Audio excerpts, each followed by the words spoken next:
This is your Kick-Ass Life podcast, episode number 237. This is the Your Kick-Ass Life podcast with Andrea Owen, a no BS guide to self-help and badassery.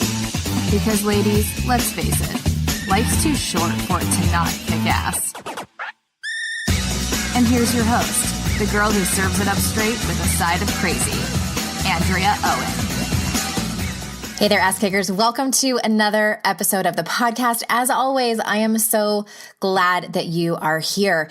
It is summer, and down here in the South, it's about 137 degrees. I don't know if it's that hot where you are. It's hotter. I think this is the hottest summer that we've had. I think this is my fourth or fifth summer here, and damn, it's hot. So I hope wherever you are that you are staying cool. And this particular podcast episode is a little bit different than I usually do. It's coming at you in two parts. The first part, I am joined by my personal friend and my colleague, Ella, from the On Air with Ella podcast. She and I did a triathlon together, and I wanted just to have her come on to have her perspective. We're going to tell you a quick story of sort of how it went for both of us. And then you will hear me talk about my rendition of how triathlon can give you life lessons about life. I was training for this triathlon earlier this year and kept thinking like, oh my gosh, this is such a metaphor for life. And so I decided to create a podcast episode about it. I also wanted to let you know that I am over here kind of brewing up new things for the fall as it pertains to the podcast. I went on vacation just recently, actually. I came back and I spent that entire time mostly off of social media, about 2 full weeks. And it was partly glorious, partly awkward. I didn't know, like the more time that went on, the more I was like, oh shit, what am I going to do? Do I have to like say something about my absence when nobody probably even noticed at all? That I wasn't around. I know we think people really notice, but they don't. And, you know, it was nice to just unplug and everything. But at the same time, y'all, the world was kind of on fire and still continues to be that way. And of course, I had feelings around that. It is my privilege to be able to unplug. And during that time, I had some time of reflection to figure out what is next for the podcast. Some changes are going to happen in the fall, more on that later. But one thing I wanted to let you know that I've kind of been telling you over the last several weeks that I'm excited about is my patrons over on Patreon. You are the people, I know you're listening, you are the people who are going to be deciding some things with me on the podcast. Very excited because this week, if you are a patron, you are getting your first bonus podcast episode. Super excited. It's life lessons that I'm learning, suggestions to you. They are books, they are articles, they are other podcasts, and that is headed to you on Friday the 13th of this month, July. So in the upcoming months in the fall, my patrons are going to be the ones who are going to suggest guests for me. And then when I do have a guest, you are going to tell me what are the kinds of questions that you want me to ask this particular guest. What are the topics you want me to talk about on the podcast? And also, you are the ones who are going to get your questions answered on the listener Q&A episode. So if you want to become a patron, if you want to become more involved in the podcast, I'm so grateful for those of you that are supporting my work. You can head on over to patreon.com/YKAL. Of course, that link is in the show notes. And I thank you again for all of your support. Oh, and in case I wasn't clear, there's still time for you to get the bonus podcast episode for July. Even if you're listening to this in August, you can still go back and get it. So head on over to patreon.com/YKAL. So let's get on with it, shall we? Again, this first part, you'll hear Ella and I having a quick conversation about the topic, and then it shifts into me solo, giving you my own perspective on how triathlon can bring you great life lessons. Ella, thank you for being here on this very early Saturday morning, which is a first for me. How did I get here at this hour? I begged everyone to come on and do this sort of interesting intro. And I'm like, can you do Saturday? So this is a first for me. And I want, like, as I was saying in the intro, I wanted to have you on so we can just briefly talk about what happened as we're recording this. This was 2 weeks ago. It was 2 weeks ago. Yeah. We're setting a pattern of being up at pre-dawn hours on Saturdays with on a weekend. Mm-hmm. Right. And I told everyone the story. I recorded it via my Instagram stories. And you can go to Instagram and watch my highlights for the entire process, starting with the beginning of my training. And as I said, I'm going to get to the things that I have learned about triathlon and how they exactly relate with life. And how should we do this? Should we tell everybody like how it went in our own words and just like interrupt each other back and forth? Or should we? Because we have probably two different perspectives. I want to hear about the triathlon day in your words. I'm dying to hear this. Yes, it's like please. Please. No. Well, let's sort of start from the beginning. And if you've been following, you know that I did my very first triathlon in 2010. And the reason that I did it was because of my fear of open water. And I had a couple of friends that I'd gone to high school with who they had talked about doing it. And these girls were athletes when we were in high school. I was not. I was like cheerleading. I didn't. Yeah. There was no athleticism in high school. I was not. And so I just thought, they're probably better athletes than I am, but I can still do it, I think. And so I did it. I loved it. Well, love is a very strong word. I liked it a lot. And then I did another one, I think the following year. And then when we moved to Utah, I did one that was fun. And the swim was in a pool. It was called Triathlon. I'm sure that they have those particular races everywhere. If anyone wants to look into it, it's female only. It's geared towards beginners. It's a sprint distance. And if I can find the link, I'll throw that in the show notes for everybody. But that was in 2012, I think was the last time I did one. So it had been a while. I saw a flyer at my gym and thought, oh, okay, that looks like fun. And there was this training group. And so I signed up. I hadn't been working out at all for about 2 years prior to that. Jumped in with both feet, no pun intended, and trained for 12 weeks. And then I asked you if you wanted to do it. I think we were still probably like 10 weeks out. I mean, I feel like it was early enough that I put it on my calendar and then immediately forgot about it. Well, you had a half marathon to do that was only like a month before our triathlon. That's true. And just to clarify for people, a sprint triathlon distance typically is between 500 and 800 meters swim? I mean, yeah, it shouldn't really be over 600 meters. I just want to be clear about that. 880. Because ours was 880 meters. But yes, in all seriousness, yeah, you're going to hover between 500 and I suppose 800 meters. 12-mile bike and 3-mile run. Wasn't our bike 14 and a half miles? Uh-huh. And then the run was 3.5. The run was The run was a little bit more than a 5K. Yeah. It matters. So I trained for 12 weeks and I was really proud of myself because you guys, usually when I do this, because I'm addicted to planning and control, I love to sign up for races and then immediately go to my calendar and then get a workout plan, put it all in my calendar. That makes me feel amazing about myself. Not doing any of the work yet. Let me just plan it all out. And then I'm gung-ho for a few weeks and then I fall off. And then 2 weeks before race, I panic and try to get in a lot of workouts and it never works out. But I did not do that this time, partly because I had the accountability of this group. And so I was really pleased with myself on that. What did your training look like?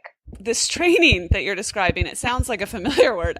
No, in all seriousness, okay, I try to stay relatively fit, right? So I would say I exercise, fairly regularly, but I treat triathlon training as a separate endeavor. I mean, I really...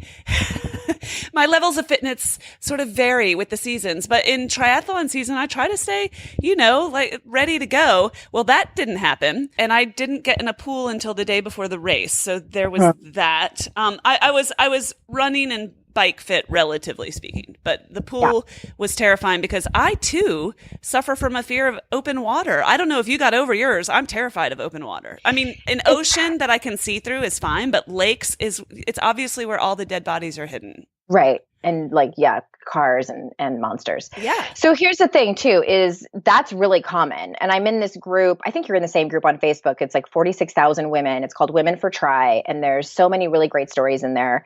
And so many women that do Ironman triathlons, which is slightly intimidating. But there's a lot of people who even do this a lot. have that fear of open water. It's that panic that sets in. But okay, everybody, I made up in my mind, because you and I have never done a race together before. I was pretty certain Ella was going to beat me. And I didn't know. And then I think I joked the morning up, very early in the morning. I said, I'm only going to be humiliated if you smoke me. Well, and I was pretty sure I was going to die on the swim and not be any kind of threat on the run or the bike.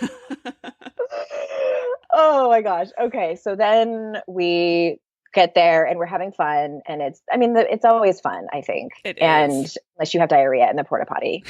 It can still be fun. Which I did not. I'm not saying I did. I know some people get really nervous. True. And then we swim. And how was the swim for you? The swim is long. So you swim first and the sun is just coming up, typically. They like to start races at some ungodly early hour, and they do that so you don't die of heat stroke later. I get it. But, the sun's just coming up and you're all getting in the water and standing there a little nervous and shaky. And somebody leaned over to me, Andrea. We were starting in the same heat, but we weren't right next to one another. And this lady leans over to me and she goes, "Are you going to go fast?" Because I think she was planning on You had that look. She was going to beat the crap out of me. Like you start swimming together and it's all arms and legs and washing machine like. And she's just making sure that I wasn't going to get in her way, I suppose. I don't actually know. So I was like, I don't know. But very subjective. It's relative, but we didn't have time to talk about it. So I start off way too fast always because of nerves and because I'm trying to get out of the melee. And I did that here. And then after about a minute in, I was like, but you did it again. You will survive. You did it again. You started too fast and all the air you need is right up there. Like just reach up and grab some. And so I chilled out and I sort of say to myself the whole time, slow and steady wins the race. And that's what I say to myself over and over and over. And I had a really long time to say it. It was long. My time, do you remember what your times were? I want to say 20 minutes on the swim. I was in the water for 27 and a half minutes. You guys, I trained for 12 weeks in the pool and Ella trained once. Oh my God, it's funny. It's not funny. And it's not, yeah. I did splash around a bit. I tell the story and I laugh about it because I could have so many hangups about it, but here's the truth of it. I do think that some people, first of all, there is something to be said for someone who's been consistently training longer than 12 weeks. Yeah. That's one thing. And I think there's something to be said just for genetics. I think that you are probably just a better endurance athlete than I am. I'm just not. This is why I don't really have any desire to do anything longer than a sprint distance. I did one half marathon in my life and was really, really unhappy. Well, I'll tell you, I don't want to do this again. I'm sure that you have people listening that engage in these longer races and that sort of thing. Just to get this on the table, like I was built for comfort, not for speed. Just want to be real clear about that. Like long distances, I think are not even particularly healthy for my body. I got suckered into a half marathon with my brother and my dad. It's a bit of an anomaly, but like I will only run that far if someone's chasing me or if I have a number strapped to me. So I do way better with shorter distances. And the reason I'm throwing that on the table is because my ego got engaged a while ago and I was going for longer, harder. And then I realized, to your point, Andrea, like it wasn't that much fun for me. So I actually highly prefer the middle distance, which is called an Olympic, because a sprint just sounds so fast. And Olympic, I can settle in. People take that literally and I do not. You're like, this sprint triathlon, what do you mean? I suppose my point that's more useful is like, do what's fun for you. Like, do what is fun for you. And it took me a while to learn that and realize that I wasn't enjoying sort of slogging myself around a 70-mile half marathon, or half Ironman. That wasn't fun for me. Yeah, that's the thing. It's easy to get caught up in the competition of it and the gear and all of that stuff. And yeah, it was fun and it was funny to me, the difference of athleticism for everyone there. And so then we get out of the water. I was tired at that point. Here's a mistake that I made, and I talk about this in the rest of the episode. I didn't eat enough that morning. I know I didn't. Oh. So here's what's interesting. You remember when I said, like, before the swim, we had like 10 minutes to get into the, and I'm like, I think I should eat a banana. And you were like, but your stomach will cramp. Here's the thing. I always eat like a banana right before I swim. Never had a stomach cramp, never had any problems. And you probably can't eat right before I would vomit. You go and do. See, and that's the difference. I should have listened to my body. Yes. And not me. It's my fault. I told you not to eat the banana. And I'm sure I told you with great authority. Eaten a damn banana. Well, it's not like a ton of fuel, but I think it would have helped a little bit, because as soon as I felt that hunger pain when I got out of the water, I was like, oh, this is going to be bad the rest of it, because I have like another hour and a half to go.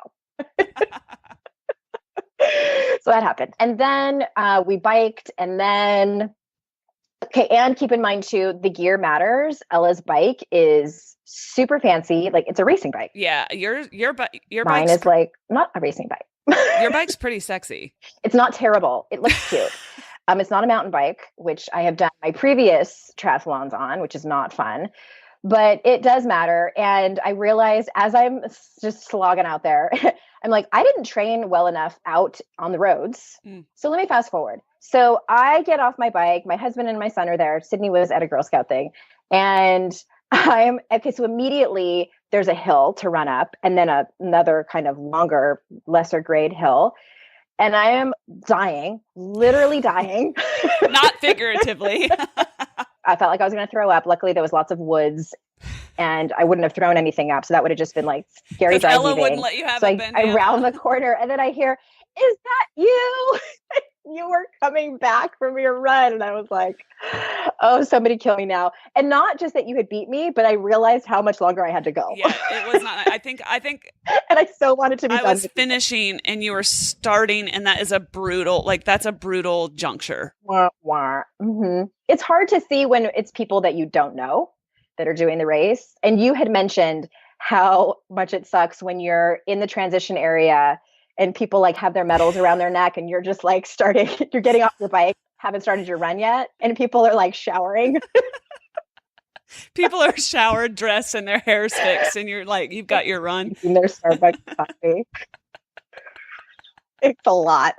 You can at least pretend that you're still in the race. Well, it just is a great segue for one of the points that you have about how triathlon is so similar to life, in that, what did you call it? Your downhill? Yeah, I mean, there are two ways to look at it, but your uphill is somebody else's downhill, and therefore your downhill is somebody else's uphill. Yeah. And I think about that all the time. So not to go like all deep and fortune cookie on you or anything, but you're slogging it out. You just started and you had just run up this extremely steep hill, and you were literally getting sort of spit out of that. And because you're running uphill, I am by definition running downhill. It's an out and back. So I'm like, wee, I've got unicorns shooting out of my,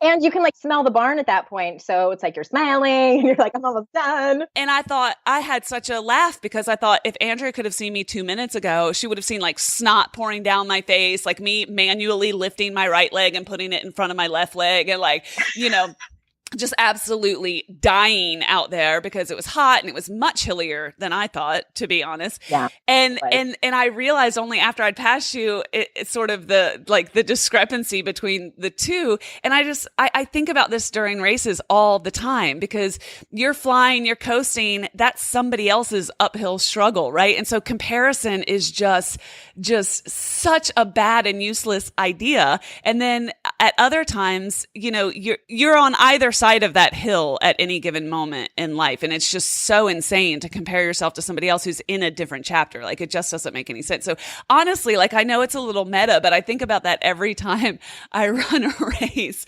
and especially on the bike, when you're struggling and you're pushing and you're trying so hard and you're like, I don't know how to get this thing up that thing. And then somebody else just comes flying down like they don't have a care in the world. You'll get there. So you just keep doing the one step at a time. And I think about this every time. I didn't have time to tell you all that. That's a good point. No, in our quick pass by. No, and it's true about life, because I think that sometimes we talk about this in the rooms in 12-step meetings, because for many people in the beginning parts of recovery, and this is true for even people who are not in recovery or sobriety, that it's called the pink cloud. Like when you're first sober and you sort of like the fog lifts and you see all of these possibilities, and you just, I think, physically feel better too from quitting drinking. And then there are also people in that same meeting who are in the shits of it, like just hate their life, hate themselves. Maybe they had a bad day, something bad's going on. And then there are the people like in the meeting with the pink cloud, and they want to punch them in the face. So it's the same, right? Like, at any given moment in our lives, it's happening. It can be happening. If we don't acknowledge what you were just saying, then that can make us feel even worse. Yeah, and it makes you resent people if you have people that are close to you or hell on Instagram, and they're in a different they're in their downhill right now, and you're slogging it out uphill. It can make you feel like crap, but it also puts up a barrier between you and maybe some people that you're close to are just in a different season, or you're not able to be happy for them, or like their joy is taking away from yours somehow. You know, like there's a limited amount and they got some and you didn't. And I mean, it really is true, and it makes me think of it every time I have that experience. So if you're feeling a little low and you see someone else posting their highlights and their trip to Mykonos, you know, and you're like at home slogging it out, just remember that doing laundry. That's their downhill. Yeah. All right. So you had one more life lesson that I sort of talk about, but I like how you talk about it a little bit differently. And what is that? Poop before you start. I wish that I could. Okay, that's not really it. I wish it was like magic. I told you how jealous I was that you were able to do that. I almost texted you because I didn't poop until the next day, Sunday. God. I wanted to announce it to you. That's how much my body backs up. I didn't even poop the whole day. It's like, oh, nope, I'm on strike today. I mean, I don't think I could do a race if I weren't running light. I just don't think I could do it. Running light. Okay, that's what made me have such a long time. That's hilarious. That's not really my deep and meaningful message. My deep and meaningful message, Andrea, it has the happy virtue of being true. And that is truly, truly, truly what the attitude that you take into this is everything. I mean, it will define your entire experience. And by the way, I want to punch somebody in the face when I'm feeling low and they're like, attitude is everything. Like, don't talk to me. No. Like a poster. Yeah. Like, don't talk to me in posters. That's exactly what I was going to say. Exactly. But the truth is, I've had races where, first of all, I'm a wimp. I'm scared of open water and I don't like being cold. Like, let's just start there. And I've had races where it's been 58 degrees outside. The sun is not out and I'm supposed to get in a lake. And I'm just like, I mean, all the bad words. Like, no. And it's 5:30 in the morning. Yeah. Yes. And I have been curled up in the passenger seat of the car because my husband's a saint. And I've been curled up in the passenger seat of the car, like fully dressed from head to toe, being like, I'm not doing it. And you know, he just carries on. And then I drag my sorry ass out of the car. And I have started races that way, or started races with really high expectations for myself. And then I've had amazing days where I just go out there to have fun, which is kind of my new MO, and just go out to have fun and be like, I actually paid to do this. I know. Sometimes a lot of money. Right? You add it all up. And P.S., no, literally nobody cares. Like, I am the only person that cares. How often do we assign all this meaning to all these things and we create all of these narratives around them? And Andrea, like, nobody cares. What are you even doing to yourself? What are you doing to your head game here? Like, nobody cares. Nobody cares. And that's, I talk about that a little bit too. And well, and also, oh, by the way, did you hear me yell? Okay, so everybody, Ella won. She placed in her age group, which we should have been in the same age group technically, but the way that they do it, you were in a different age group. Yeah, they and aged you placed, me up. They aged me up prematurely. Really rude. It is. So we're a different age group. And did you hear me yelling for you when you went up to get your jar of strawberries? It was jam, right? Did you win jam? You guys, it was a grassroots race. You got like, you know, a jar of preserves for ranking. Hey, I'm so excited about the towel. Like, I'm really down with the towel. Yeah. No, what did you yell? Hey, that's my friend. That's what I was screaming from the audience. Because even if I can't win, I want everyone to know that I'm friends with winners. Quick life lesson so I can definitely add some meaning to this amazing podcast that we're doing today. Cheering helps. Like, can we just get that on the record? Cheering helps. Like, if someone's standing on the sidelines, whether you know them or not, and they cheer for you, you always speed up. So like in life, cheering helps. Completely. That's one of the things that I love about this sport. And I'm sure it varies from race to race. However, this is maybe like my 10th race total between running and triathlon. There's always people there and the volunteers. And another thing I love is that this sport, there are people of all shapes and sizes and ages. I'm so glad you said that. Oh my gosh, I'm so glad you said that, because I got my butt kicked by an 81-year-old man, which I feel great about. And I love sitting there at the finish line and watching every shape and size run across the finish line. Like, nothing makes me happier, because it is so accessible, and it's just, I don't know, it's not a type. Like, it's just the most beautiful thing to see all the different ages and sizes and shapes, and everybody crosses the same finish line and gets the same t-shirt. It's just amazing. I think what we see on TV and what people listening might see that have never participated or even looked into triathlon is you see Kona Ironman, these are these elite athletes. And then, cause that's what I used to see. And I'm thinking, that's not me. There's no way I can do that. And please, people, I know I've already inspired a couple of people to look into this distance or, get back into running. And the sprint distance is completely doable. There are a lot of races, actually, depending on where you live, that are female only, which, I don't want to discourage people, because there might not be, it might be only a co-ed race that's available to them. They sometimes separate gender. So you're not going to be, no one's going to no big, 250-pound man is going to trample you. No, they space them out. They space them out. Yeah, don't be intimidated by that. But sometimes if you're a first timer, it can be great to do one that's women only. And I agree with you. There's cheering, there's encouragement. The volunteers are great. They take care of you. It is fun. And you feel like a champion when you're done. And I just remember thinking, like, there's no way I could do all three of those in a row. What kind of sick idea is that? Yeah, it's a huge accomplishment. I am going to close this part of the podcast episode out. Thank you so much for being here, everyone. If you don't already, run, swim, or bike over to the Honor with Ella podcast and check it out. Thank you so much for being here this morning. I had so much fun with you. Let's do it again.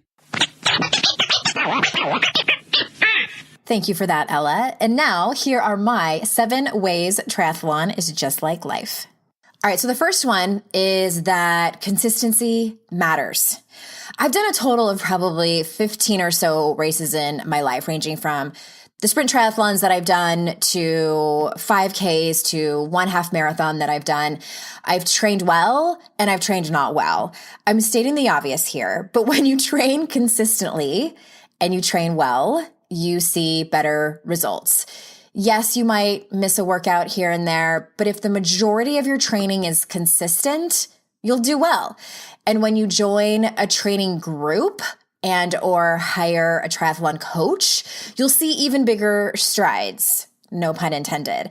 The same is true with personal development. When you use your tools consistently, you'll see better results. I can't tell you how many times I've worked with people, even just specifically on negative self-talk. They use one tool once, and then they get exasperated that they still have negative self-talk. That's like working out once in your entire lifetime, competing in a triathlon and expecting to win the whole thing.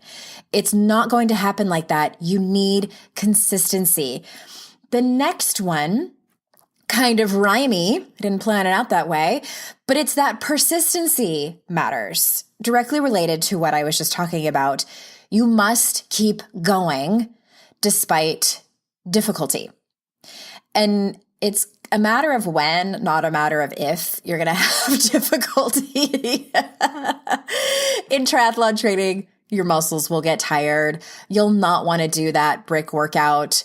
You'll get tired of the chlorine hair. I'm speaking from experience. You'll realize how slow you are and feel like it's not worth it. But there's nothing like the feeling of carrying on when it gets hard and finishing the workout or finishing the week of workouts or finishing the race. The feeling of strength and courage is what builds confidence. In self-help, sometimes it's discouraging when none of your friends are into it. And by the way, you can always look for more friends who are into it. It can be discouraging when you feel like you're not growing at the rate you want to or think you should or make up that other people are. Or maybe you're digging into a topic with your therapist that is bringing up trauma for you and you're ready to quit it all, wishing you could just go back to living on the surface of your life and not dive into all of this challenging stuff and hard topics. But persistency is key. You must keep going because it matters and you matter. Your life matters. All right, the next one. If you fall off the habit, just get back on. Maybe you get sick or injured when you're training. Maybe you just get lazy and don't train for a week. I know that. I know what that's like. And then you think all your training was for nothing and might as well quit, right? No. Like Dory from Finding Nemo says, just keep swimming. And if you're a triathlete, just keep swimming, running, and cycling. In personal development, you will have setbacks. It's not a matter of if. It's a matter of when. And many times when that happens, you might feel like throwing in the towel. You'll feel like you already worked on this thing and now you have to start over. Maybe you have another breakup and it can feel discouraging.